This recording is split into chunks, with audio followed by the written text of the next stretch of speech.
তোমার 5 দিনের তরকারি তোমার ফুয়ার বউ একদিনে শেষ করিলছন, একদিনে মাছ মাংস সব ধ্বংস করিলছন, সব ধ্বংস করিলছন।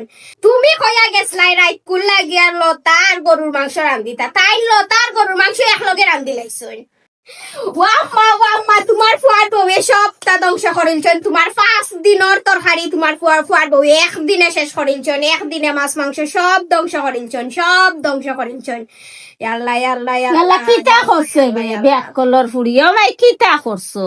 তুমি কইয়া গেছলাই রাইত কুল্লা গিয়া লতার গরুর মাংস রান্ধিতা, তাই লতার গরুর মাংস একলগে রান্ধি লাইছন।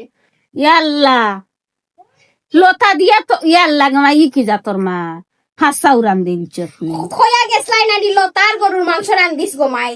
তোমার ফুয়ার বউয়ে তাই রান্ধতা আসলা নানি লতা হুকইনে আর মাছ দিয়া, ফাঙ্গাস মাছ দিয়া তাই রান্ধি লাইছন লতা আর গরুর মাংস একলগে। আর বুনা করতে আসলা নানি 5 কেজি গরুর মাংস। তোমরা হইয়া দিলাই না হানে সকলটা তুমি আমারে ফেসাইলাও। খো আমি বাদ তোমার ফুয়ার বউরে আমি দেখতাম পারি না। এখন আমি গেছি গিয়া দেখি তাই তো ও খাসটা করছেন, তাই এখন ইটা কিতা করলা। 5 দিনের তরকারি একদিনে শেষ করি লাইলা। ইয়াল্লা ও ইকনাইন তাই বাপর বাড়ি ফাটাইনু আমি। তুমি তুমি তানার বাপর বাড়ি ফোন দাও এখন। তানার বাপর বাড়ি ফোন দাও দিয়া ওখান বিচার করো, বিচার করাইলাও তুমি। তুমি বিচার করো, ওখান বিচার করো।